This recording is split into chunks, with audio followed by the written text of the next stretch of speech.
You know, almost 6 years ago, I was given the ultimate gift. I was given the gift of knowing without a shadow of a doubt that I was going to die.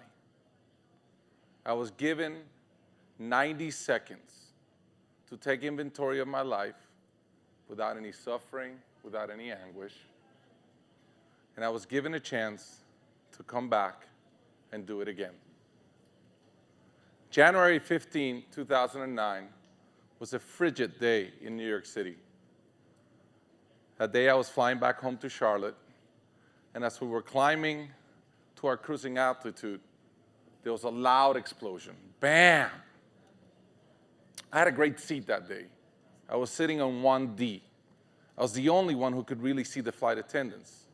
So immediately, I looked at them because I wanted assurance.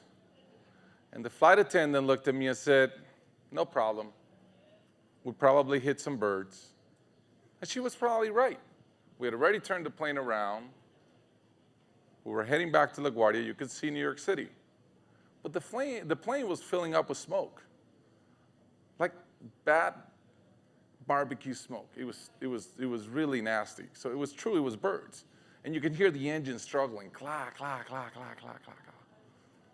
So for the next 2 minutes, a true hero, Captain Sullenberg, was making decision after decision. Any which of them he makes differently, and there's somebody here talking to you today.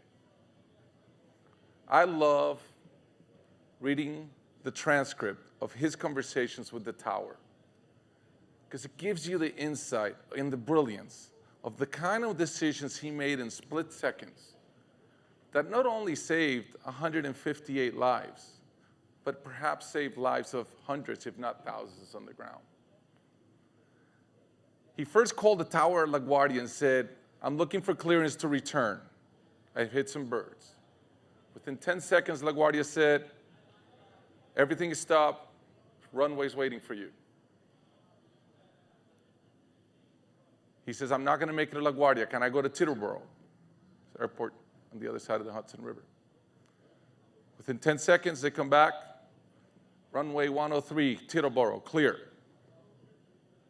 Within 3 seconds, he says, "We're going in the water." The tower was not used to hearing people talk like that. So there's like a 5-second pause, and the tower says, "Could you repeat?" By then, Captain Sullenberg was done with protocols. He was done with due process, and he was solving on the next challenge. Quite the entrepreneur. A pilot that was listening to the conversation from a different plane waited 10 seconds or so and said, "He said he's going in the water." And those were the last words spoken on Flight 1549. Now, Captain Sullenberg did 3 things with about 90 seconds before we hit the water, all at the same time. He lined up the plane with the Hudson River. Now, I've been to New York maybe 100 times. There is no runway at the end of the Hudson River on the west side. I promise you that. He turned off the engines. So now for sure we weren't going very far. So all the clack, clack, clack, clack went away.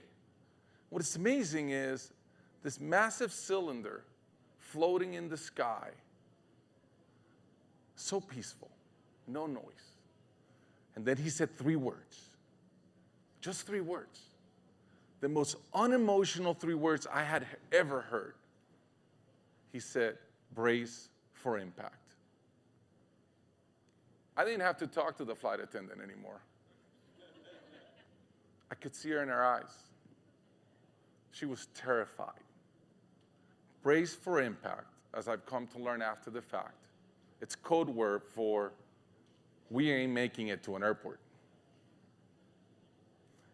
So those 90 seconds, from the moment he said those words to the moment you hit the water, were the most magical 90 seconds one can ask for. My first thought was like, wow, wait, it's not time yet, I'm not ready. It had all changed in an instant, and I never thought that could ever happen. I spent the majority of those 90 seconds, as I reflect back, thinking of all the things I would do differently, but now it was too late. I spent the last 90 seconds of my life with complete conviction. As a matter of fact, I wanted it to blow up. I didn't want it to break into pieces. I thought it was a more humane death.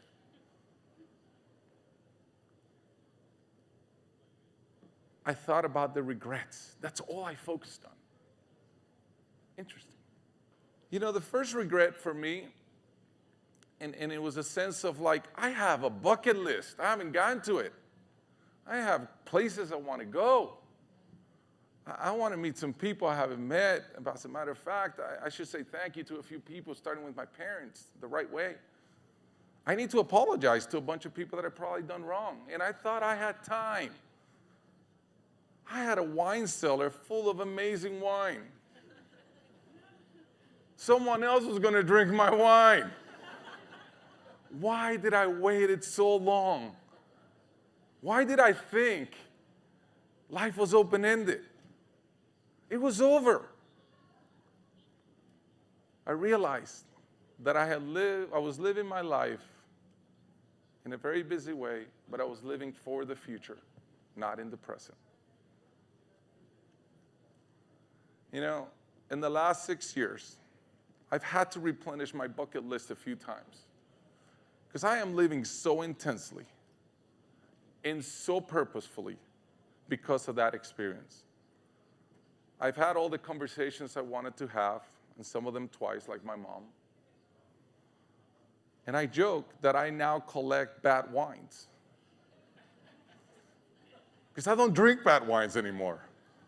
If the wine is ready and there's somebody there to drink it with, I'm opening my best one. But that's an attitude about life that you can only learn in a moment like that. So on the personal side, pretty straightforward. On the business side, a bit more complicated.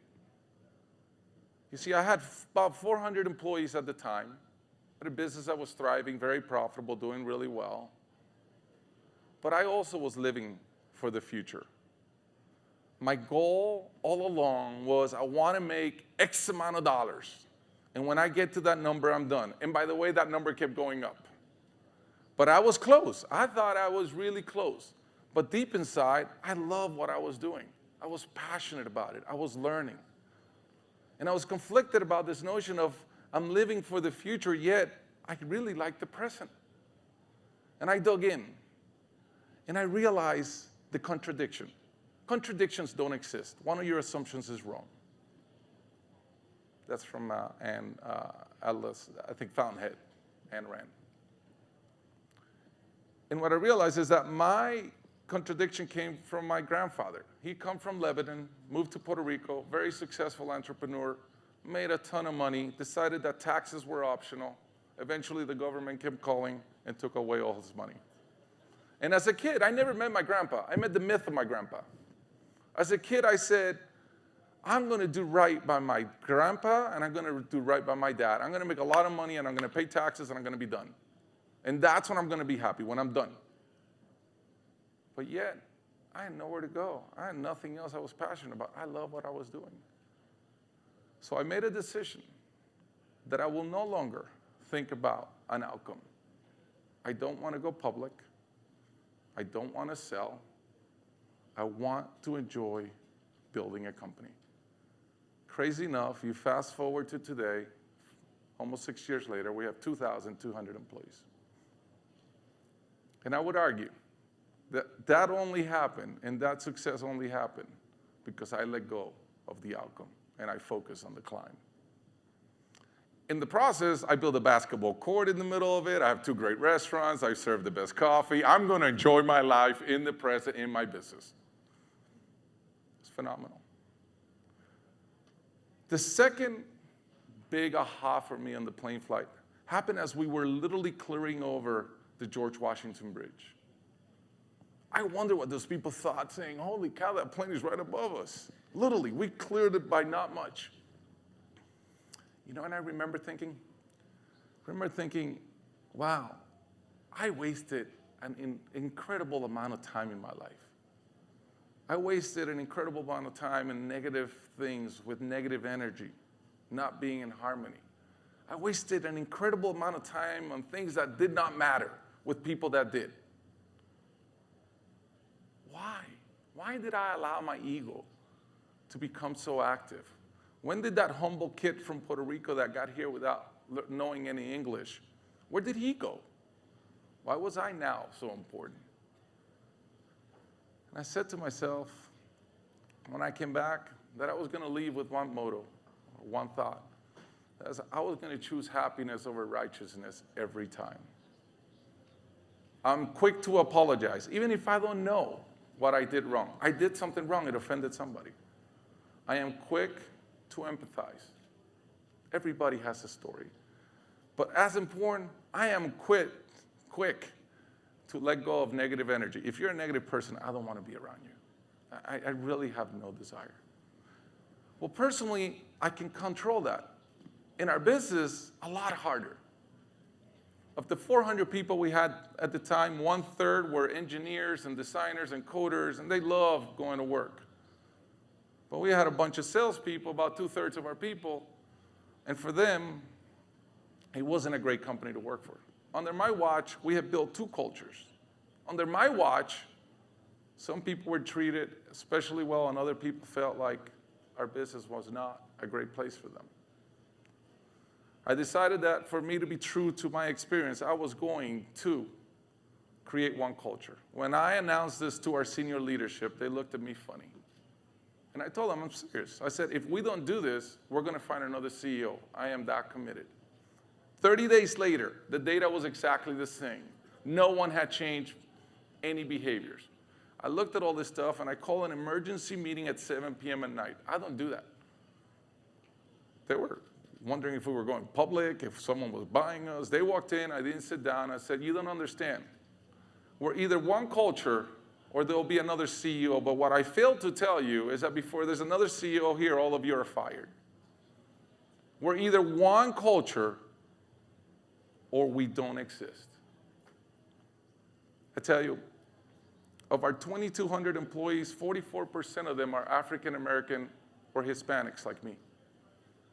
Many of the jobs we're doing are jobs that we have matched technology with great human potential and have brought back jobs from offshore. If you walk into our hallways, you will see what real integration looks like in every which way. And that's because I had the courage to live up to what I just realized, which is if you live with negative energy in your life, if you don't allow harmony to exist, over time it'll eat away at anything you're trying to do. My last aha, and this one took a little longer to develop, happened as the plane is coming down. You know what's interesting? Dying, for me at least, it wasn't scary. I thought it would be really scary. I thought it would be frightening. It was really sad. I did not want to go. And as the plane is coming down and I can count 10, 9, I know where we're going. I'm thinking, please blow up. I really thought of only one thing I will miss in my life. Only one thing that will really matter. And that will be seeing my kids grow up. At the time, I had a first grader, a boy, and a kindergarten daughter. And I said, no, nothing else matters. Not another dollar, not another anything. Just, that's all I wish.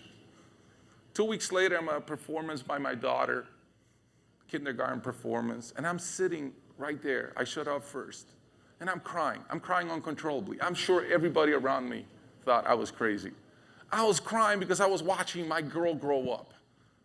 And I felt like that movie Ghost, where like you're in the room but you're not. I was so emotional. And there it's where it made sense to me. That's when I had the big aha, connecting the dot of that last thought. As we're about to hit the water, I'm touching my skin. I say, I love you. I wish I could see my kids grow up. And now I'm seeing my daughter with this emotion in my eyes. I say, you know what? That's my life's purpose. The way I'm going to transcend in this world is helping my kids be the best they can be. The way I'm going to leave my mark, first and foremost, personally, is through them. And from here on forward, I'm going to prioritize them above everything. You know what?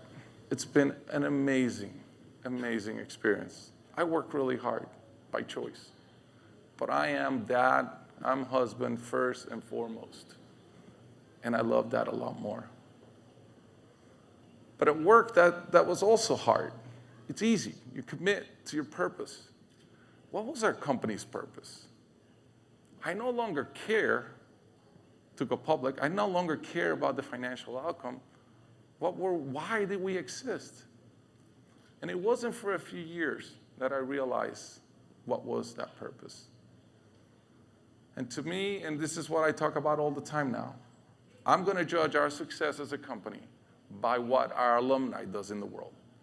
And our job, our only job, is to help the people that come through our culture find something that they wouldn't find otherwise, something inside of them.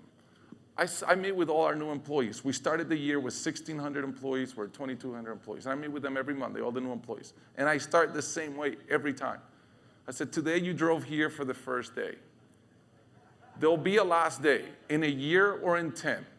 And my promise to you is we'll try our hardest that when you get in that car for the last day, you look in the mirror and you say, this was the best experience in my life. And we're going to challenge you.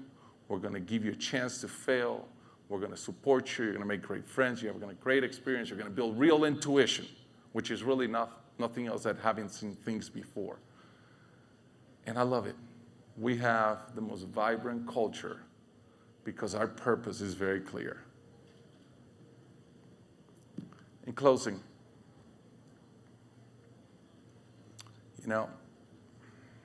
I really have, maybe the reason I'm sharing this with you is because maybe I have a wish for you. It's the same wish I have for myself. I hope that the day my life ends, that I have a moment of clarity, a moment where I can ask myself one very simple question, which is, did I make the most out of that gift? Did I live without regret? And if the answer is yes, if I've taken this gift and put it back into humanity, then it was well worth it. Thank you for listening.